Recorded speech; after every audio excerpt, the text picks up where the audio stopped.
एकं योगसमाधिना मुकुलितं चक्षुर्द्वितीया पुनः पार्वत्या जलनास्थलास्तनतटे शृङ्गारभारालसम्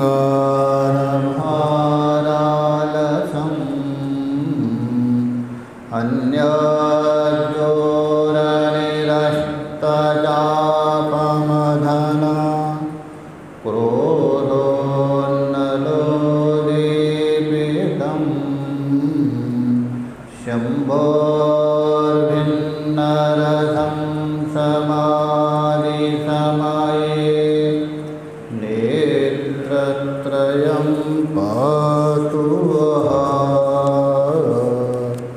गुरुर्ब्रह्मा गुरुर्विष्णु गुरुर्देवो महेश्वरः गुरुः साक्षात् परं ब्रह्म तस्मै श्री गुरवे नमः। तस्मै श्री गुरवे नमः। ॐ शान्ति शान्ति शान्ति। हम लोग योग सूत्र के विभूति पाद को लेकर विचार कर रहे हैं। तो विचार करते करते सिद्धियों का निरूपण करने के बाद योगी जन हैं उनके विषय में निरूपण किया। तो 4 प्रकार के योगी बता दिया था, 4 अवस्था वाले,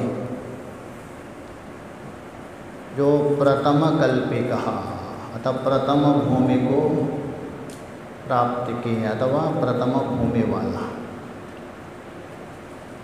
दूसरा बताया मधुभूमि का ऋतंबर प्रज्ञा वाला। तीसरा बताया था प्रज्ञा ज्योति भूत और इंद्रियों के ऊपर विजय प्राप्त किया, वह विजय। और चौथा कहा दिया था अतिक्रांत भावनीय, सब कुछ प्राप्त किया, अभी केवल चित्त अवशेष है लय करने के। ये 4 प्रकार के बताए। इनमें जो दूसरा कोटि का है मधुभूमि का ऋतंबर प्रज्ञा, तो इंद्र उसको प्रलोभन देता है, कैसा देता है, किस प्रकार, और उसकी उपेक्षा किस प्रकार करता है, ये सूत्र में विचार हुआ था 51वें सूत्र। उसके बाद आगे एक सूत्र आ रहे, ये भी विवेक ख्याति को बताने के लिए।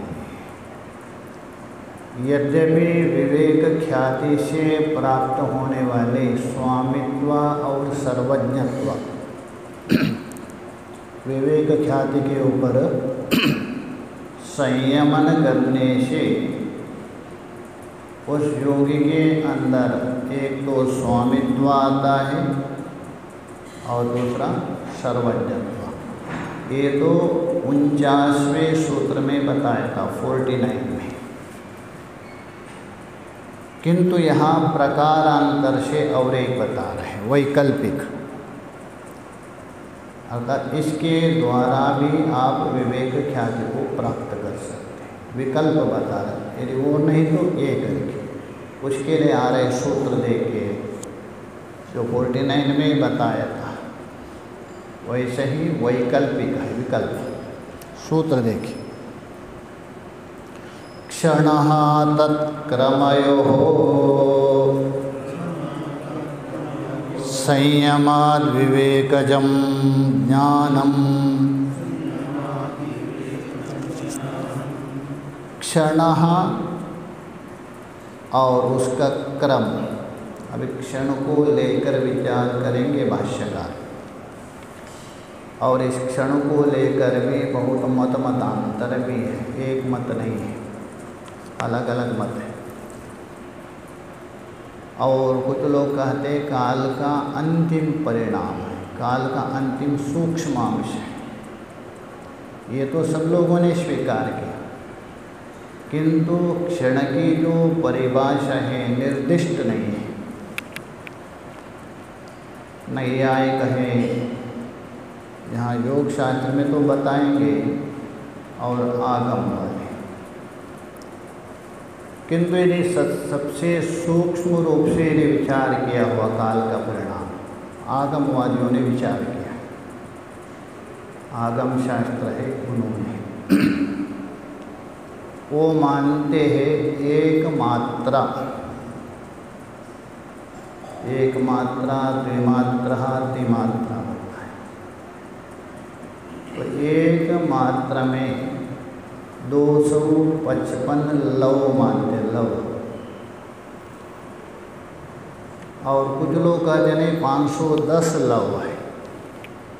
लव का मतलब है काल का अत्यंत सूक्ष्म है, उससे आगे काल नहीं। जैसा वहाँ दृष्टांत दिया है आगम शास्त्र में,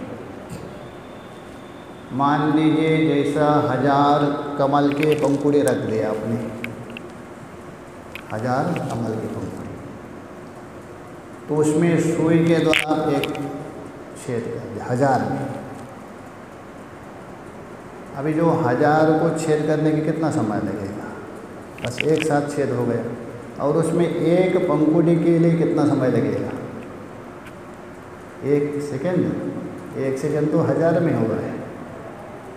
तो उसमें एक पंखुड़ी के लिए जो छेद होने का समय है उसी का नाम है लव कहते हैं। तो आप गिन नहीं सकते, 1000 तो एक क्षण में भी नहीं हो रहे, उसमें एक पंखुड़ी, उसको लव माना है। तो ऐसा एक मात्रा में 255 लव माना जाता है, अथवा 510 लव माना जाता है। ये काल का अत्यंत सूक्ष्म है। इसलिए यहाँ क्षण और क्षण का क्रम, क्रम का मतलब निरंतरता, जो चल रहे हैं ना एक के बाद एक, क्रमोपादा विक्षेप। तो इन दोनों में, क्षण और क्षण का क्रम में, विवेकजम संयमाद, संयमाद बोल तो केवे संयम से, विवेकजम ज्ञानम, विवेकज बोल तो विवेक ख्याति रूप ज्ञान आविर्भाव होता है योगी के अंदर। भाष्य में देखिए, भाष्यकार पहले क्षण का निरूपण करने जा रहे हैं। क्षण का स्वरूप क्या है उसको बताने जा रहे हैं। यथा अपकर्ष पर्यंतम द्रव्यम परमाणुरेवम, परमः अपकर्ष पर्यंतम कालः क्षणः। पहले वाला दृष्टांत, दूसरे वाला दाष्टांत। जैसा नैयायिक लोग, नैयायिक ये मानते हैं द्रव्य को विभाजन करते करते करते करते करते अंतिम जो अपकृष्ट है, सबसे छोटा, तो सबसे जो छोटा है सूक्ष्म द्रव्य है उसको कहते हैं परमाणु, उसी का नाम है परमाणु। तो परमाणु में अणु परिमाण रहते मानते हैं। परमाणु में कौन सा परिमाण? अणु मानते हैं। किंतु आजकल वैज्ञानिक लोग उससे भी प्रोटॉन, न्यूट्रॉन, इलेक्ट्रॉन, उससे भी छोटा मानते हैं। चलो उसी को ही परमाणु मान लीजिए नैयायिक। नैयायिक का जो परमाणु है वही प्रोटॉन न्यूट्रॉन इलेक्ट्रॉन बोल रहे वही मान लीजिए। जैसा द्रव्य का अंतिम कौन है परमाणु है, ये दृष्टांत, वैसा ही परम अपकर्ष काल का भी अंतिम, अपकर्ष बोलो सबसे छोटा काल है, उसी का नाम है क्षण। द्रव्य का सबसे छोटा कौन हुआ परमाणु, वैसा ही काल का सबसे छोटा हो गया ये क्षण है। तो उसी को ही बता रहे हैं, क्षण को प्रकारांतर से स्पष्ट कर रहे हैं। एक तो बता दिया क्षण की परिभाषा, काल का अंतिम सूक्ष्म है वही क्षण, और दूसरे प्रकारांतर से क्षण की परिभाषा कर रहे, क्षण का परिचय करवा रहे। क्षण किसको कहते हैं? यावता वा समयेन चलितः परमाणु पूर्वदेशं जय्यात् उत्तरदेशम् उपसंपद्येतः स कालः क्षणः।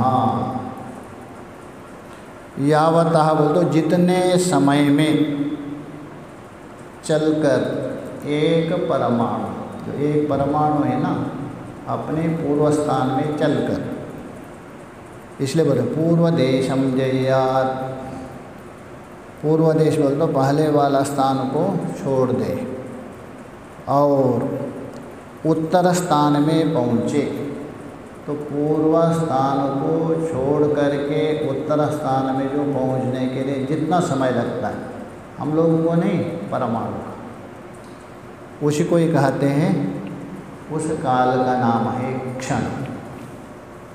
ये है क्षण की परिभाषा किनकी?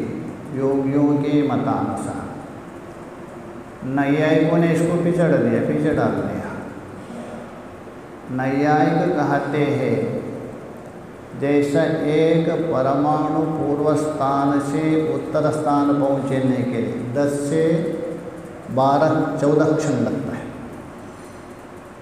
इन्होंने क्या कहा? पूर्व स्थान से उत्तर स्थान जाने के लिए एक स्थान छोड़ करके दूसरा स्थान में पहुंचना, क्योंकि क्रमिक है ना सारा सृष्टि, उसको कहते क्षण। किंतु नैयायिक कहते नहीं, पूर्व देश को छोड़ करके उत्तर देश जाने के लिए परमाणु को इतना 10 से 14 क्षण माना जाता है, कम से कम, ऐसा मानते हो। विभाजन किया नहीं है, आगम वालों ने उससे भी छोटा माना है। तो इसलिए बता रहे, ये दूसरी परिभाषा हो गई क्षण, उस समय का नाम क्षण कहते। तत्प्रवाह अविच्छेदस्तु क्रमः, क्षण की 2 परिभाषा किया और उसके बाद क्रम समझा रहे। 2 बताए ना, एक क्षण, दूसरा क्षणों का जो क्रम है। क्षणों की जो प्रवाह निरंतर जो चल रहे धारा, वो कैसे है? अविच्छेदा, ना टूटना, अर्थात निरंतर ही क्षणों का जो चल रहे हैं, निरंतर उनका गमन, उसी का नाम है क्रम है। एक के बाद यही क्रम है। क्षणों का जो निरंतर, जो टूटना ना टूटना, वो क्षणों का क्रम है। तो क्षण तत्क्रमयो, इसलिए 2 हो गए, एक क्षण हो गया और क्षणों का क्रम। तो क्षण और उनका क्रम का नास्ति वस्तु समाहारा। अच्छा, यहाँ कहते हैं ना, अनेक क्षण मिल करके क्या होता है? एक मूर्त होता है, अनेक मूर्त मिला करके घड़ी होती है, अनेक घड़ी मिलकर एक दिन होता है, अनेक दिन मिल करके एक पक्ष होता है, अनेक पक्ष मिल करके एक मास।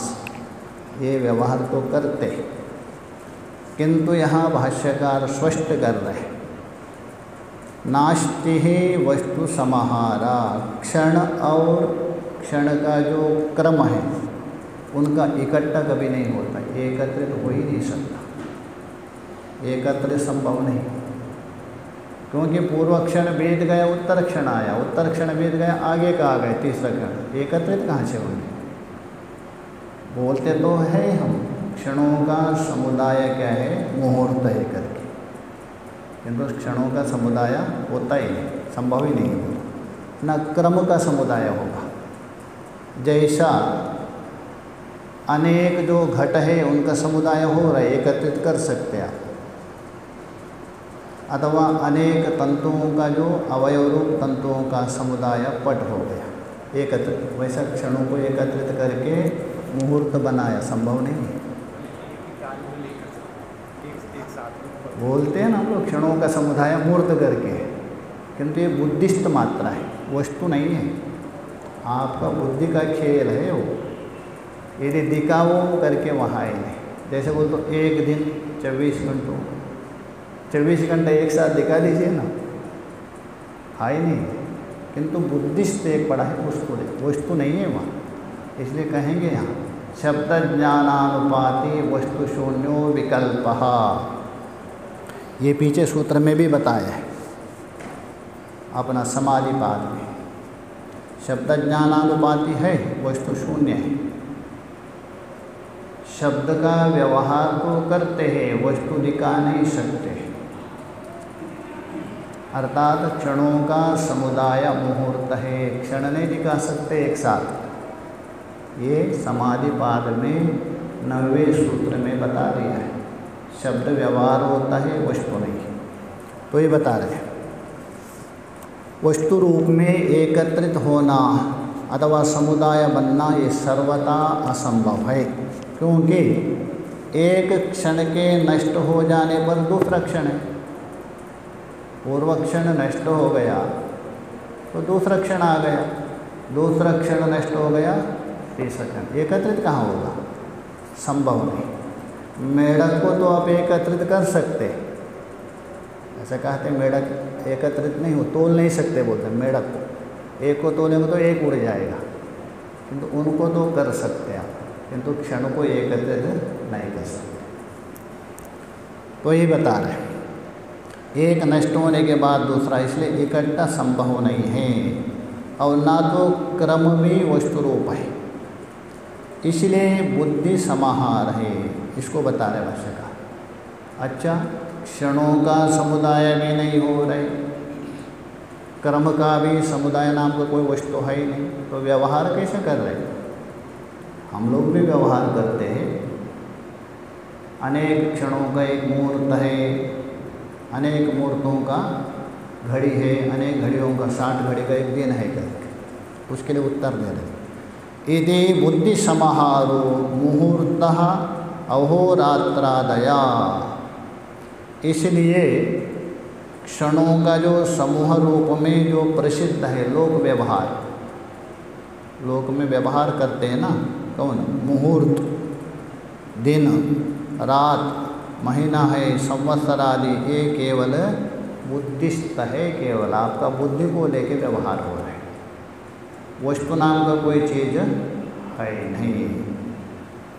तात्पर्य यह है क्षणों का समूह जो लोगों के बुद्धि में कल्पित है, बस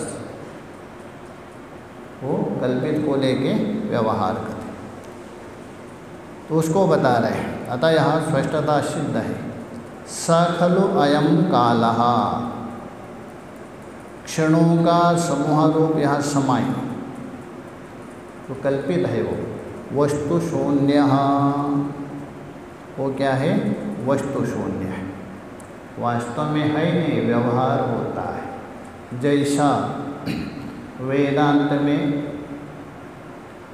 माया है, व्यवहार तो करते हैं, किंतु माया क्या है, वस्तु शून्य है, माया वस्तु शून्य है, माया नाम की कोई वस्तु है नहीं, किंतु व्यवहार हो रहे, सब माया का कार्य है, अघटित घटना पटिए से सब बोलते, किंतु वस्तु शून्य है।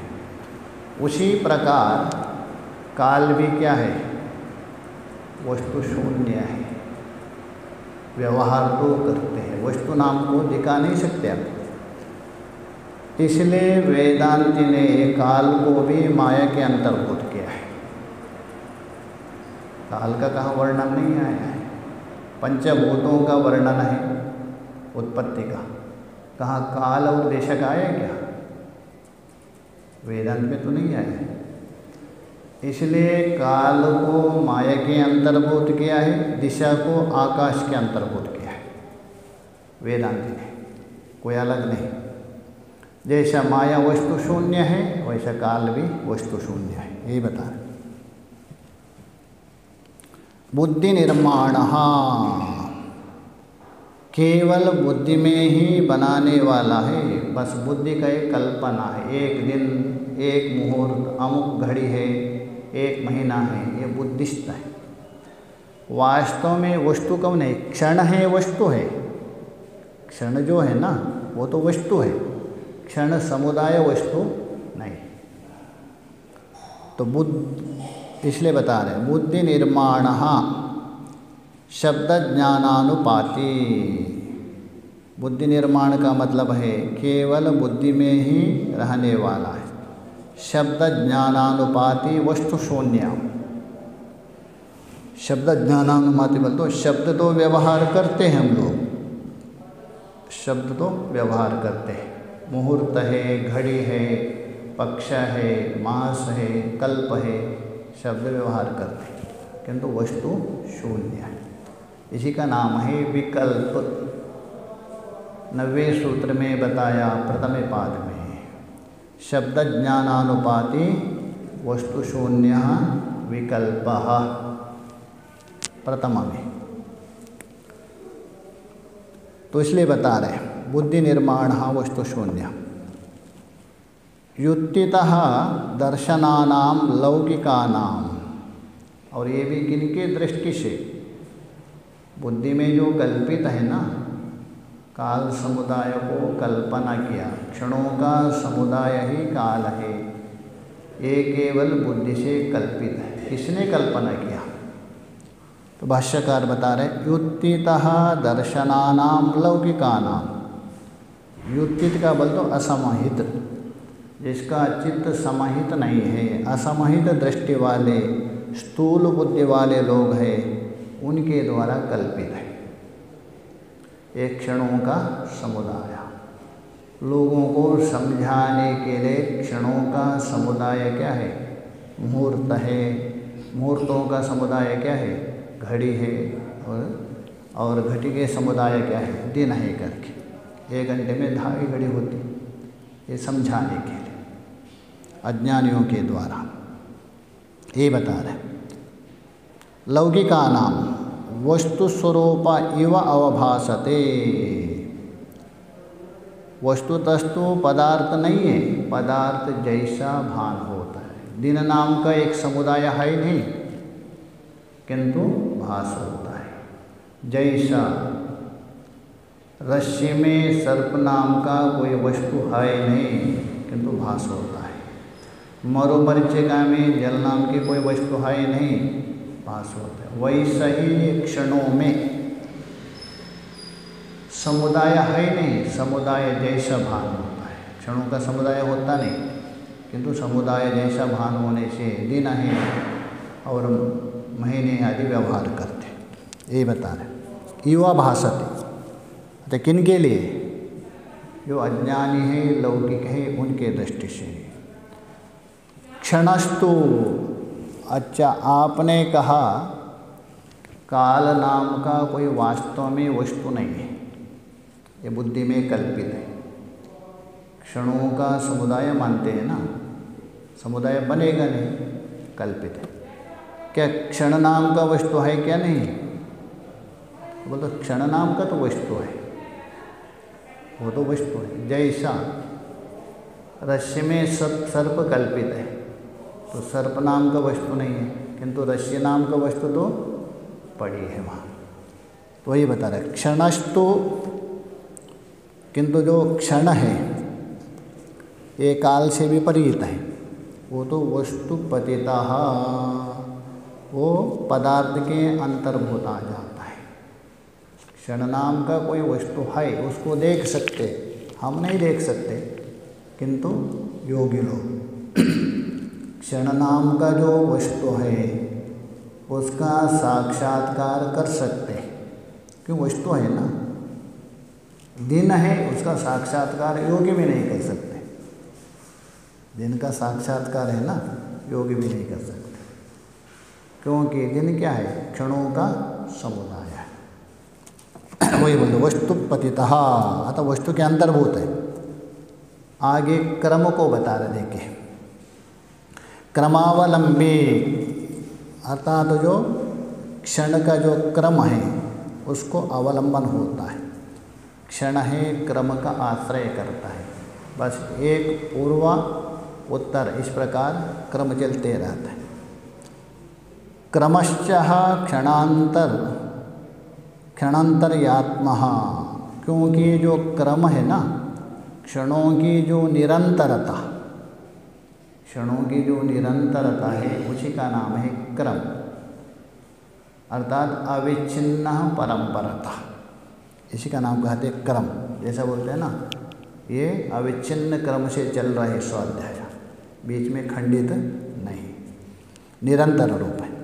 तम, उस क्षण का निरंतर रूपी क्रम को ही कालविदः योगिना, काल के सच्चे ज्ञाता योगी, ज्योतिष नहीं लेना, कालविदा ज्योतिषों को भी कहते हैं, किंतु यहाँ काल को जानने वाले योगी लोग, इसलिए योगिना विशेषण दिया। तो काल को जानने वाले जो साधक योगी हैं, काला इति आचक्षते, अतः उसको काल संज्ञा दिया। इनकी जो क्षण की जो क्रम चल रहे हैं ना, उसको एक संज्ञा दिया है व्यवहार करने के लिए, किंतु काल नाम का वस्तु कोई है ही नहीं वास्तव में। इति आचक्षते, न च, उसको स्पष्ट कर रहे हैं, न च दो क्षणों सह भवता, कोई भी दो क्षण साथ साथ नहीं रह सकते। एक क्षण नष्ट हो गया तभी दूसरे में एक साथ नहीं हो सकता। दो क्षण एक साथ में नहीं रह सकता। एक क्षण का समुदाय कहाँ से रहेगा? क्षण का समुदाय ही नहीं है, दिन कहाँ से रहेगा? दिन ही नहीं, पक्ष कहाँ से बनेगा? इसलिए सारा ये बुद्धिस्त है, कल्पित है व्यवहार के लिए। न भवता क्रमश्च न, इसलिए क्रम भी वस्तु रूप से सत्य नहीं है, काल भी वस्तु रूप से सत्य नहीं है, और क्षणों का जो क्रम है वो भी वास्तविक सत्य नहीं। किंतु सत्य कौन है? क्षण सत्य है, क्षण है वो सत्य है। सत्य बोल तो सत्य रूपेण उपलब्धि, अस्थि अस्थि रूप से व्यवहार किया जाता है। द्वयो सहभुवो असंभवात्, क्योंकि दो साथ स्थित रहने वाले क्षणों की असंभवता है। दो है, क्षण है, एक साथ नहीं रह सकते, तो फिर क्रम कहाँ रह सकता है? क्रम भी नहीं रह सकता। पूर्वस्माद् उत्तरभाविनो यद अनंतर्यम क्षणस्य स क्रमः, क्रम को स्पष्ट कर रहे हैं। क्रम किसको कहते हैं? पहले वाला जो क्षण उसको कहते हैं पूर्व क्षण। उस पूर्व क्षण के बाद में जो उत्तर क्षण है, तो बाद में होने वाला क्षण की जो निरंतर आता है, अतर कंटिन्यूटी, एक के बाद एक है ना, एक कंटिन्यूटी है, उसी का नाम है क्रम कहते हैं। इसी का नाम ही क्रम है। तस्माद्, इसलिए वर्तमान एव एक क्षण, इसलिए वर्तमान ही एक ही क्षण है, केवल वर्तमान ही एक ही क्षण है। और वो क्षण बीत जाता है तभी आप उसको क्या नाम देखा? भूत संज्ञा, अतः भूतकाल कहा दिया। और वो एक क्षण आने वाला क्षण को भविष्यत कहा दिया। वर्तमानः एव एक क्षणः न पूर्वोत्तर क्षण सन्ति, उससे पहले वाले क्षण और बाद वाला क्षण वर्तमान नहीं होते, क्योंकि पूर्व वाला क्षण नष्ट हो गया, आने वाला क्षण अभी अदृश्य है, ये दो नहीं है। तो न पूर्वोत्तर क्षण सन्ति, इसलिए पूर्व और उत्तर क्षण दोनों वर्तमान नहीं होता। तस्मात् नास्ति तत्समाहारा, इसलिए उन क्षणों का समाहार बोल तो समूह एकत्रित संभव नहीं है। इसलिए संभव नहीं तो काल नाम का एक वस्तु भी वास्तव में नहीं है, बुद्धि कल्पित है, बुद्धि को लेके व्यवहार होता है। ये तो भूतभाविनः क्षणः, और जो पहले वाले, भूत बोल तो पूर्वकालीन और भाविना बोल तो भविष्यत बाद वाले जो क्षण होते हैं, ते परिणामान्वितः व्याख्येयः, वे क्रमशः अतीत लक्षण परिणाम और अनागत लक्षण, पीछे बताया था ना 3 प्रकार का परिणाम, धर्म परिणाम, लक्षण परिणाम और अवस्था परिणाम। तो ये भी समझना चाहिए। जो भूतभाविना क्षण, भूतकालीन और भविष्यत्कालीन जो है ये लक्षण परिणाम है। एक अतीत लक्षण वाला हो गया और एक अनागत। भूतकालीन हुआ अतीत हो गया, आने वाला हो गया अनागत, दोनों परिणाम है। तेन एकेन क्षणेन, इसलिए इस एक वर्तमान क्षण के द्वारा ही कृष्णो लोकः, समस्त जगत परिणामम अनुभवति, परिणाम को प्राप्त हो रहे हैं। सारा जगत है ना, एक क्षण में परिवर्तन हो रहे हैं। सारे जितने भी व्यक्ति हैं एक क्षण में परिवर्तन हो रहे वर्तमान, सारे। ऐसा नहीं मेरे पहले परिवर्तन हुआ शरीर आपका नहीं, एक क्षण में हो रहा है सारा जगत वर्तमान, और वो बीत जाएगा, वही भूतकाल हो जाएगा, वो एक क्षण आने वाला वर्तमान अतीत हो जाएगा। तो इसलिए बता रहे कृष्णो लोक बोल तो संपूर्ण समस्त जगत परिणामम अनुभवति, परिणाम को अनुभव करता है केवल एक क्षण में, क्योंकि वर्तमान क्षण में ही क्या है अर्थकारित्व है। क्रिया कौन कर रहे हैं, विद्यमान कौन है, वर्तमान क्षण। भूतकालीन क्षण में वर्तमान नहीं है, भविष्यत्कालीन क्षण में विद्यमान नहीं, वो कहाँ से कार्य करेगा। इसलिए कार्य कौन कर रहा है, वर्तमान का एक क्षण ही कर रहा है। तो मालूम पड़ रहा है पूरा वर्षों बीत गया कर, हाँ एक ही क्षण है। इसलिए कहा जाए ना शास्त्र में क्षणशः कणशश्चैव विद्यम अर्थम च अर्जयेत्, क्षणत्यागे कुतो विद्या कणत्यागे कुतो धनम। क्षण और कण, एक एक क्षण से विद्या का अर्जन कर लीजिए, और एक एक कण होता है ना धान का, उसमें अर्थ का ढेर सा हो जाएगा। बोले एक क्षण है क्या बेकार है, तो क्षण त्यागे कुतो विद्या, क्योंकि एक ही क्षण है आपके पास, उसको त्यागने से विद्या का। कण त्यागे कुतो धनम, धन कहाँ से मिला, बोलते एक कौड़ी है 1 रुपये, उससे क्या होता है, अरे एक एक मिलके ही 100 हुआ है। तो इसलिए बता रहे तत्क्षणा उपरूढ़ खलु अमी धर्म। तो इसलिए सभी वर्तमान पदार्थ उसी वर्तमान क्षण पर ही आरूढ़ रहते हैं, वर्तमान क्षण में ही सारे पदार्थ। तयो तत्क्षण क्रमयो, इन क्षण और उन क्षणों का जो क्रम है 2, एक तो क्षण हो गया और दूसरा उनका क्रम, क्रम बोलते अनवरत निरंतरता। इन दोनों में संयम करने से तयो साक्षात्कार, उनका साक्षात्कार होता है। ततश्च विवेकजम ज्ञानम प्रादुर्भवति, योग के अंदर विवेक ज्ञान उत्पन्न होता है, विवेक ख्याति उत्पन्न होता है।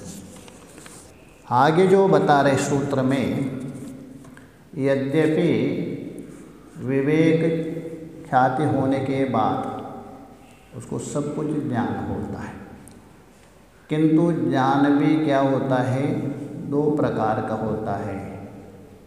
एक तो भेदात्मक होता है, एक बिल्कुल मिला जुला होता है। इसलिए यहाँ जहाँ आपका मान लीजिए कोई देश अथवा कोई काल अथवा कोई निमित्त विभाजन नहीं है, बिल्कुल विभाजन करने के लिए आपका कोई चारा नहीं, ऐसा ज्ञान भी विवेक ख्याति वाले योगी को होता है। हम लोगों को कभी होता है, कभी जाति को लेकर, कभी लक्षण को लेकर, कभी देश को लेकर भेद ज्ञान होता है। वहाँ जाति है, देश है अथवा लक्षण कुछ है नहीं, वहाँ भी दो पदार्थों का अलग ज्ञान कर सकते हैं विवेक ख्याति। उसके लिए आगे आ रहे देखिए भूमिका में तस्यः विषयः विशेष, उस विवेकज ज्ञान का विषय विशेष बोलते हैं कि विशिष्ट विषय ऐसा होता है।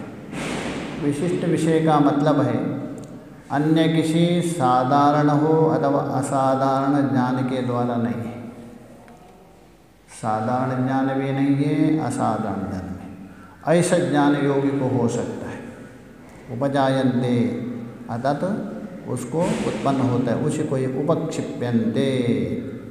सूत्रकार उसे कोई उपन्यास करके दिखा रहे। सूत्र देखिए, जाति लक्षण देशेरन्यता अवच्छेदात् तुल्ययोः तथा प्रतिपत्तिः। तो जाति लक्षणः देशे, जहाँ किसी वस्तु का भेद ज्ञान होता है ना, ये इससे भिन्न है, ये तीनों को लेके भेद होता है। किसको? जाति को लेके, मतलब सामान्यता को लेकर, अभी समझाएंगे भाष्यकार। दूसरा लक्षण को लेकर, लक्षण का मतलब रूप रंग, दोनों का रूप रंग अलग है तभी भी भेद ज्ञान होता है। और तीसरा है देश, अर्थात जिस देश में रहता है आधार, उसको लेकर भी आप भेद कर सकते हैं। तो भेद करने का अर्थात भेद ज्ञान होने के लिए तीन हेतु हैं। कौन? जाति मतलब सामान्य, लक्षण, लक्षण का मतलब रूप रंग, तीसरा है जो वस्तु जिस स्थान में है उसका आधार स्थान, उसको लेकर आप भेद कर सकते हैं। तो उनके द्वारा अन्यता अनवच्छेदात्, अन्यता अनवच्छेद का मतलब है इनका निश्चय ही, भिन्नता का निश्चय हो सकता है, किंतु अन्यता अनवच्छेदः, निश्चय न होने के कारण, ये तीन तो निश्चय का कारण है। कौन? जाति, लक्षण और देश, इनके द्वारा इन्हें भेद ज्ञान नहीं हो रहा है। तो क्या करें? तो तुल्ययोः, दो सदृश पदार्थों का, ततः प्रतिपत्ति, उस विवेकज ज्ञान के द्वारा ठीक ठीक जानकारी होती। मतलब भेद करने का हेतु हो गया तीन। कौन? जाति, लक्षण, देश, ये तीनों जहाँ विद्यमान है नहीं भेद का हेतु, तभी योगी को उस विवेक ज्ञान के द्वारा भेद होता है। विवेक ज्ञान के द्वारा वो भेद कर सकता है, अलग कर सकता है। भाष्य में देखिए उसको ही समझा रहे हैं। पहले जाति को लेकर कैसा भेद, उसके बाद लक्षण के द्वारा कैसा भेद, उसके बाद देश को लेकर कैसा भेद होता है, लौकिक दृष्टांत से समझा रहे। देखिए उसको स्पष्ट कर, तुल्ययोः देशः लक्षण सारूप्ये, दो सदृश पदार्थ, समान स्वरूप वाले दो वस्तु, देश लक्षण सारूप्ये, उनका देश और लक्षण का अर्थ लेना रूप रंग, दोनों समान है, एक ही देश में है और उसका रूप रंग भी एक है। तभी जाति भेदः, जाति विषयक भिन्नत्व होता है। आप जाति को लेकर उसका भेद कर सकते, एक ही देश में है और एक ही आकृति वाले हैं तो भी आप भेद कर सकते हैं। किसको? जाति को लेकर। जैसे देखिए दृष्टांत दे रहे हैं, जाति भेद, उनकी जाति का अलग अलग होता है। अन्यतया, उनकी भिन्नता का, अन्यता बोल तो भिन्नता का, अन्यतया हेतु बोलते तो उनकी भिन्नता का जो ज्ञापक बोध होता है कौन? जाति। जाति ही उनकी भिन्नता का कारण है। जैसे दृष्टांत दे रहे देखें, गौरियम वडवह इयम, यह तो गाय है और यहाँ घोड़ी है। अभी देखिए यहाँ उदाहरण में ये दोनों तुल्य देश जातीयत्वे, तुल्य देश जाति, देश और जाति समान होने पर भी, दोनों का देश भी समान है, एक ही देश में, जाति मतलब पशुत्व जाति है, दोनों में बिल्कुल समान है। इसलिए बोला अयम गौ अयम वडवा, वडवा बोल तो घोड़ी, ये दोनों होने पर रंग और एक ही रूप है, दोनों का आधार भी एक है, होने पर भी वहाँ आप भेद कर सकते हैं। ये पहले जाति का उदाहरण है, रंग का नहीं। जैसा घोड़ी और गाय एक देश में और दोनों का लक्षण भी एक है, सारूप्य होने पर जाति अलग लेना।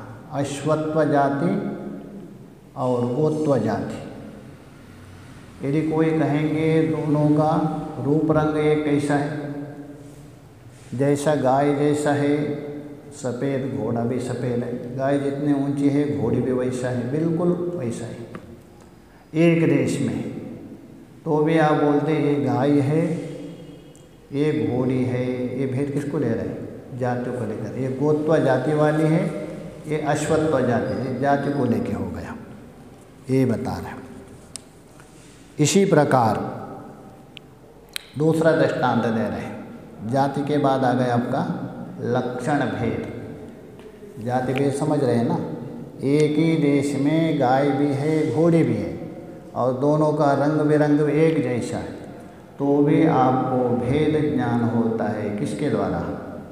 गोत्व जाति और अश्वत्व जाति के द्वारा। दूसरा देखें, तुल्य देश जातीयत्वे, देश और जाति समान है, एक ही देश में भी है और दोनों एक ही जाति वाले, तो इसलिए बोले तुल्य देशा जातीयत्वे लक्षणम, उन पदार्थों का लक्षण, लक्षण कहते हैं लक्ष्यते ज्ञायते अनेन इति लक्षणम, अर्थात रंग रूप के द्वारा उसका भेद कर सकते हैं। जाति को लेके भेद नहीं, देश को लेके भेद नहीं, किंतु उनका रंग रूप को लेके भेद कर सकते हैं। जैसे दृष्टांत देखिए, अन्यत्व कारणम, अतः भिन्नत्व का कारण है। जैसा कालाक्षी गौ स्वस्तिमती गौ, दो गाय है, एक कालाक्षी नाम का बोल तो काली आंख वाली गाय, कालाक्षी बोल तो जिसका आंख काले है, और जिस गाय के ऊपर स्वस्तिक चिन्ह है दो। अभी देखिए एक ही देश में है दोनों गाय, जाति भी दोनों की क्या है? गोत्व जाति है, और दोनों गायों को भेद क्यों कर रहे हैं? किससे? एक गाय का अंग काला है लक्षण, और दूसरे हैं गाय में स्वस्तिक चिन्ह है, अथवा उपलक्षण, और एक गाय काली है अथवा एक गाय सफ़ेद है। दोनों गायों में जो भेद हो रहे लक्षण के द्वारा, रूप रंग को लेकर, गोत्व जाति को लेके भेद नहीं कर सकते, देश को लेके भेद नहीं कर सकते, एक ही जगह में यहाँ जो भेद हो रहे हैं रूप रंग को लेकर, ये दूसरा हो गया। तीसरा देखिए, तीसरे को बता रहे हैं, द्वयोर अमलकयोः, दो आंवले हैं, जाति लक्षण सारूप्यात्, जाति और रंग रूप बिल्कुल एक जैसा है। दो आंवले हैं, आमलकत्व जाति भी है, उनका रंग रूप भी बिल्कुल बराबर है, उनका भेद कैसा करेंगे आप? तो बता रहे हैं, तो देश भेद स्थान को लेकर अलग अलग कर सकते हैं, अन्य का मतलब भेद कर सकते हैं। जैसे दृष्टांत दे रहे, इदम पूर्वम इदम उत्तरम, दो आंवले रखे हैं एक ही उधर, एक जाति है, एक रंग है। भेद कैसा? अर्थात ये पहले लाया हुआ, ये बाद में लाया हुआ, ये पूर्व में है, उत्तर में। ये देश को लेके भेद हो गया।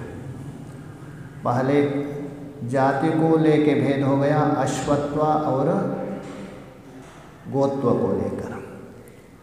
रंग को लेके भेद हो गया, सुष्टिमती और कालाक्ष को लेकर। और देश को लेके भेद हो गया, ये पूर्व देश में है, ये उत्तर देश में।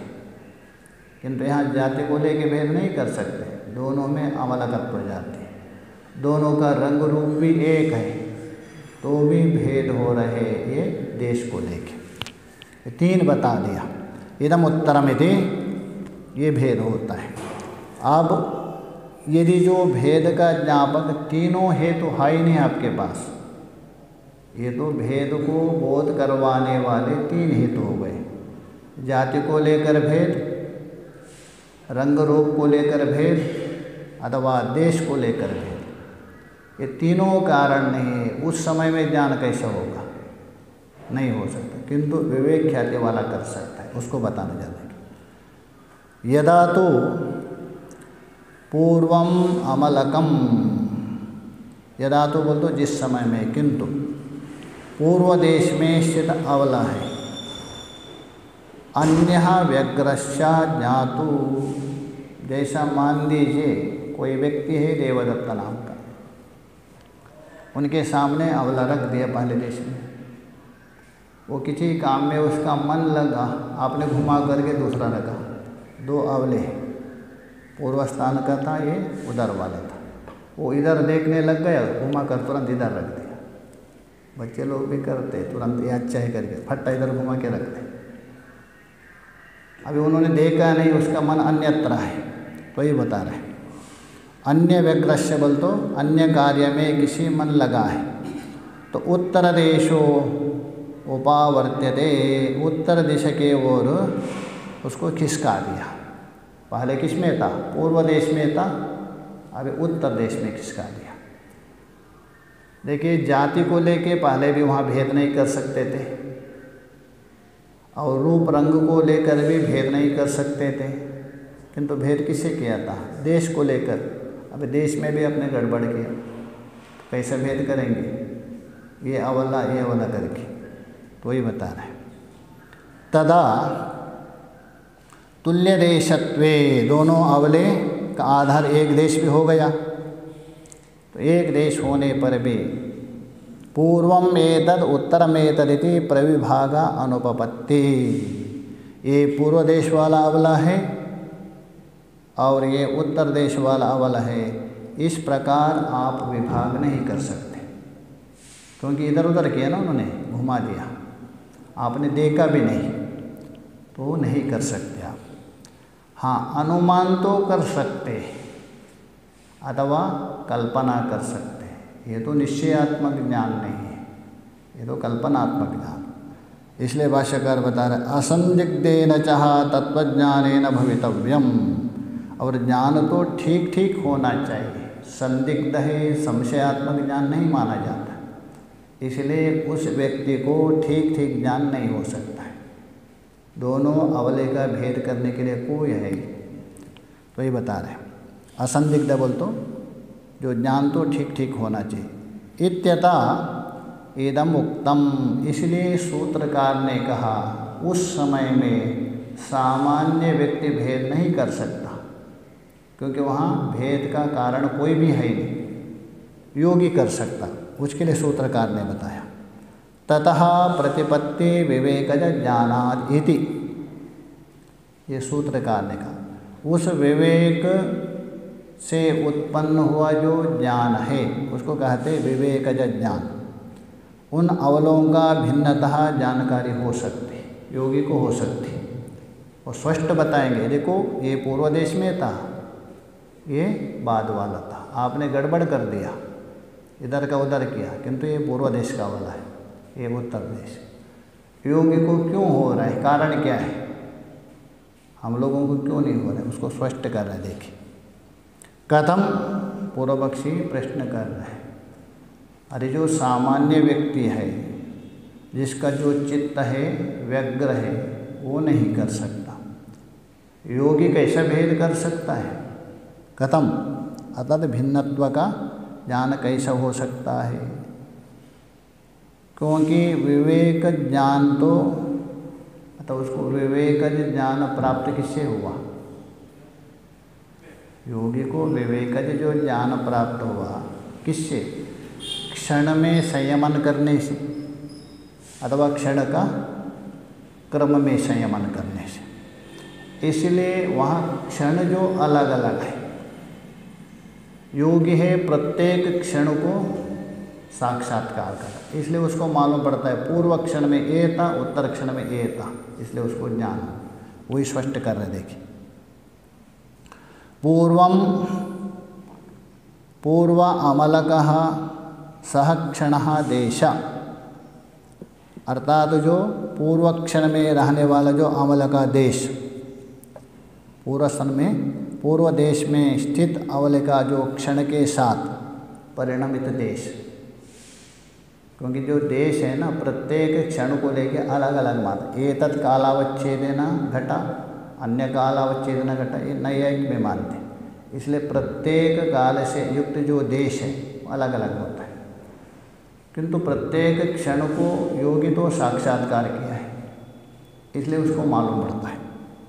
ये बता रहे पूर्व अमलकः सह क्षण देशः, अतः पूर्व देश में स्थिर जो अवला है उस क्षण के साथ परिणमित देश, और उत्तर काला देश है उसके साथ परिणत देश भिन्नः, ये अलग है।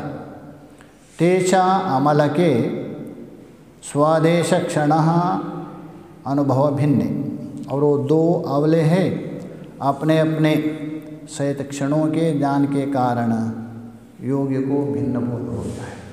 जो क्षण है ना उसके कारण वो भिन्न कर सकता है, जाति को लेके नहीं, रंग रूप को लेके नहीं, देश को, किंतु क्षण में था, ये पूर्व क्षण में उत्तर क्षण में करके, क्योंकि क्षण में संयमन किया था योगी ने, इसलिए भेद कर सकता है। हाँ, नष्ट होने पर भी, नष्ट होने के बाद पूर्व क्षण बोल रहे हैं ना, पूर्व क्षण मत क्या, भूतकालीन क्षण में ये था, ये अभी वर्तमान में है। नष्ट होने पर ज्ञान तो हो रहे हैं ना, ज्ञान होने में क्या वस्तु नहीं है, इसलिए ना शब्द ज्ञानानुपाति शब्द का व्यवहार होता है, भूतकाल व्यवहार होता है क्या नहीं, किंतु भूतकाल दिखाओ कोई है नहीं। यहाँ भूतकालीन घटता वस्तु नहीं, सत्ता नहीं है, शब्द व्यवहार होता है नष्ट हुआ का। तो ये बोल रहे हैं, इसलिए उसको भिन्न कर सकते क्षण को। अन्य देशा क्षण अनुभवस्तु, अगला अगला देशों में संबंधित क्षणों की जानकारी ही योगी भेद क्यों कर रहे हैं? भिन्न भिन्न देश में जो संबंधित क्षण है उसका ज्ञान ही तयोर अन्यत्व हेतु, ये दो अवलों को भिन्नता का बोध करवाने के लिए हेतु बन गया। वो केवल योगी कर सकता है, कौन? विवेक ख्याति उत्पन्न हुआ, हम लोग नहीं कर सकते। ये निश्चित हुआ। एतेन दृष्टांतेन, इस दृष्टांत से क्या कहना चाहते हैं? तुल्य जाति लक्षण देशस्य, इसी प्रकार समान जाति लक्षण और देश वाले परमाणु हो, जो परमाणु है सबसे सूक्ष्म, पूर्व परमाणु देश सह क्षण साक्षात्करणात्, अर्थात पूर्व देश में स्थित जो परमाणु, उस परमाणु के संबंधित क्षण, परमाणु का साक्षात्कार नहीं, पूर्व देश में जो परमाणु था जिस क्षण में, उस क्षण का साक्षात्कार, क्षण का उसका साक्षात्कार हो जाने पर उत्तरस्य परमाणु तद्देशा अनुपत्तो, उत्तर देशस्थ परमाणु में तद्देशा अनुपत्तो, उस पूर्व देश के अभाव होने से, उत्तर में जो परमाणु है वहाँ पूर्व देश नहीं है, अभाव होने पर भी, तो उत्तरस्य तद्देशा अनुभवो भिन्नः, इसलिए उत्तर देश वाले परमाणु का उस उत्तर देश वाला अनुभव भिन्न होता है पूर्व के अपेक्षा। क्षण भिन्न है ना, तो इसलिए बोले भिन्न। क्यों भिन्न है? सक्षण भेदात, संबंधित क्षणों के भिन्न होने से। पूर्व स्थान में रहने वाला वो परमाणु अलग है, इस क्षण में रहने वाला क्षण भेद से परमाणु अलग हो गया, इसलिए बता रहे सह क्षण भेदात, संबंधित क्षणों के भिन्न होने से। तयोः अन्यत्व प्रत्यया, और इन दोनों परमाणुओं का जो भिन्नत्व का ज्ञान आपको किससे होगा? भिन्नत्व का तो ज्ञान होगा ना, हम लोगों को नहीं होगा। तो बता रहे ईश्वरस्य योगिना भवति। ईश्वरस्य का मतलब है विवेक, विवेकज ज्ञान, विवेक ख्याति उत्पन्न हुए योगी को हो सकता है, क्योंकि ये पूर्व क्षण वृत्ति में परमाणु है, ये उत्तर क्षण वृत्ति परमाणु है, उसको हो सकता है, योगी को हो सकता है। इति अपरे तो वर्णयन्ति, कुछ नैयायिकों के मतानुसार बता रहे। देखिए वो लोग कहते हैं ये अंत्यः, अंत्य का मतलब विशेष, उनका एक विशेष नाम का एक पदार्थ है। नित्य द्रव्य वृत्तेषु विशेष ऐसा लक्षण करते हैं। तो अंत्यः ते अन्यतः प्रत्यक्षं कुर्वन्ति इति। नैयायिक कहते हैं एक परमाणु से दूसरे परमाणु को भेद कौन करता है? विशेष नाम का एक पदार्थ करता है, ये नैयायिक कहते हैं, उसको खंडन कर रहे हैं। अच्छा, विशेष तो भेद कर रहे, किंतु वहाँ भी क्षण है, क्षण के बिना विशेष कहाँ चलाएंगे? इसलिए क्षण से ही काम हो रहे हैं, विशेष का कोई ज़रूरत नहीं। तो ये बता रहे इति, उनको खंडन कर रहे हैं। तत्रापि, तत्रापि बोलते उन परमाणु में भी देश लक्षण भेद, पहले कहे गए देश आदि लक्षण का भेद है, अतः विशेष से भेद नहीं होता है। भले वो माने एक विशेष नाम का पदार्थ, खंडन कर रहे उसको। मूर्ति व्यवधितः जाति भेदस्य, मूर्ति बोल तो अवयव विशेष, मूर्ति का मतलब है अवयव विशेष। व्यवधि बोल तो व्यवधान, और जाति का भेद। अन्यत्व हेतु, भिन्नता का हेतु तो रहता ही है, वे सर्वथा तुल्य तो होते नहीं। इसलिए क्षण भेदस्तु, उनका जो क्षणगत भेद है, किनका? परमाणुओं का। योगी बुद्धिगम्य एवं, योगी का ही बुद्धि में संभव है। कहने का मतलब जो परमाणु है पूर्व क्षण और उत्तर क्षण में अलग अलग, पूर्व देश उत्तर देश, वहाँ योगी ही प्रत्यक्ष कर सकता है परमाणु की गति। योगी प्रत्यक्ष गम्य एवं। अतः उक्तम, इसलिए कहा दिया है। किसने? एक वार्ष्ण्यगण्य नाम का एक ऋषि हो गए प्रसिद्ध योगी, उन्होंने कहा है। क्या कहा? अतः उत्तम, इसलिए कहा है मूर्ति ही व्यवधि जाति भेद अभावात्। मूर्ति का मतलब है जैसा अवयव से युक्त, व्यवधान और जाति, इनका भेद का अभाव होने के कारण नास्ति मूल पृथक्त्वम, जो मूल कारण है, अव्यक्त जो प्रकृति है, मूल प्रकृति से अलग नहीं मान सकते। भले उसमें जाति है, देश है, व्यवधान है, इनका अभाव है, इसका मतलब मूल कारण से वस्तु अलग नहीं है, वही वस्तु रहता है, उससे भिन्न नहीं। इसलिए उनकी भिन्नता योगी के द्वारा जाना जाती है, योगी उनके भेद को जानता है। इसलिए सिद्ध हो गया यहाँ विवेक ख्याति का विशेष एक ही है, जहाँ जाति है, लक्षण है और देश विशेष को लेके आप भेद नहीं कर सकते, अथवा परमाणु में होने वाले जो गमन है ये भेद प्रत्यक्ष नहीं कर सकते, ये विवेक ख्याति के द्वारा योगी कर सकते हैं, ये विशेष बता। बाकी तो फल बताया था पीछे, विवेक ख्याति का फल क्या है? कैवल्य, पीछे बताया था, ये आवांतर फल बता दें। आगे के विचार आए। ओम पूर्णमदः पूर्णमिदं पूर्णात् पूर्णमुदच्यते पूर्णस्य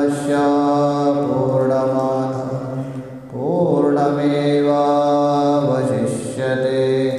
ॐ शान्ति शान्ति शान्ति। शङ्करं शङ्कराचार्यं केशवं बादरायणं सूत्रभाष्यकृतो वन्दे भगवन्तौ पुनः पुनः। ईश्वरो गुरुरात्मेति मूर्तिभेदविभागिने